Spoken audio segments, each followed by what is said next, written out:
All right, here we are in the Airstream, being joined by Dear Boy. Welcome, guys. Thank you so much. You know, I have a feeling we're going to end up talking about London a lot, if that's okay with you guys. Wherever you want this boat to go. Yeah, is a couple things. I think it's interesting that you're an LA-based band, but kind of found yourself in London. Is that true? This is absolutely true. Tell us about that and why that happened that way.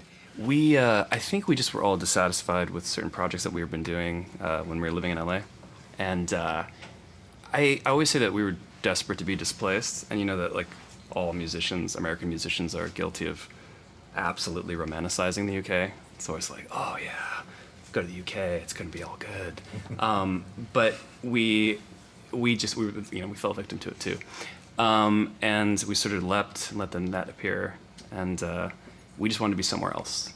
And it was good that we did that because it really distilled like what the band was and what we wanted to write about and all of that. I'm going to dig into this sort of post-punk thing a little bit more in a second. But I knew I was going to like you guys right away because I read that one of your favorite and first covers you ever did is the Jam in the City. Yeah. And I was like, oh, I like these guys already. But people would mistake that for an original. But I just, in pure self-indulgence, was going to see if you would just play a little bit in the City. Yeah. Is that cool? I mean, yeah, sure. Wow, impromptu. See, Hey. I made the joke and it's actually happening. Okay, ready? I'll just start it.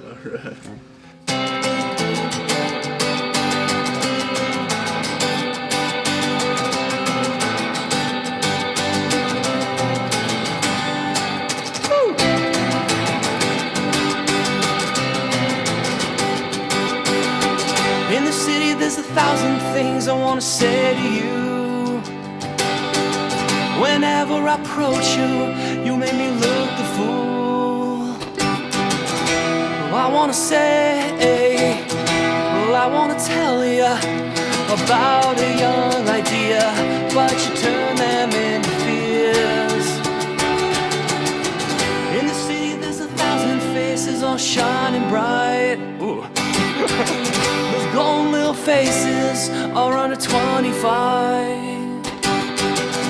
Well, they're gonna say, well, they're gonna tell you about a young idea. You better listen now, you said your bits. Hey! We going for it? That thing? Whatever.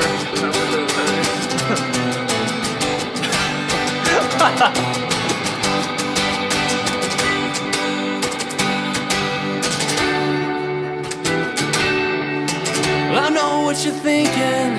You still think I am crap, but you better not listen, man, because the kids know where it's at.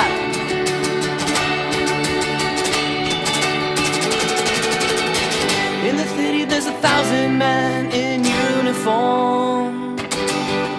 I know that they have the right to kill a man. We gonna say, tell you about a young idea, and if it don't work, at least we still tried. Hey!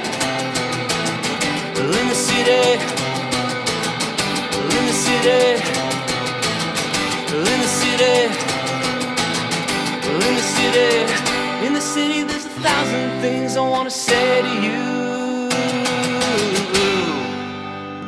Yeah. Went for the whole thing. I know, that's awesome. There was no out point. No, that's perfect. Like once it started happening. Dear Boy doing the Jam for us. I appreciate that. Cool, man. And it's funny because I knew you guys liked doing that song, and I just seeing images of you guys, I thought these guys might show up on modded out Vespas for this session.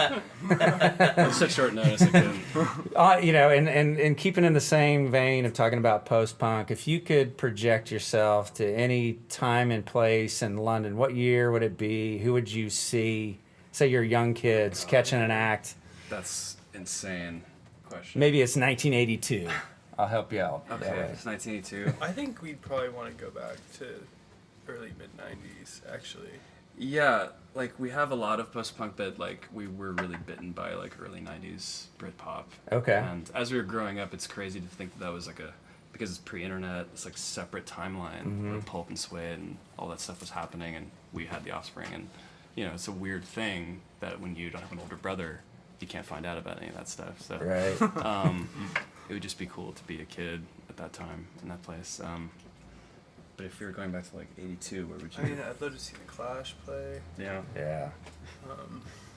There's a million things. Yeah, like I thought South by was like overwhelming with like all this stuff. Right. The idea of like seeing your favorite things. Right. In the London at that time. Yeah, all the death rock stuff. Yeah. In the '80s would be really cool to see.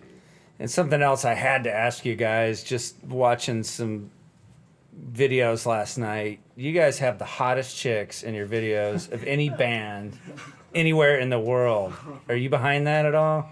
You look straight at me. I'll take that as a compliment. I mean, yeah. I mean, do you want a number? They're sexy videos. Like, did that come from you guys? Like, put some hot chicks in the video, or was that a director's call? Well, actually, we collaborate with the same director for everything. I could tell.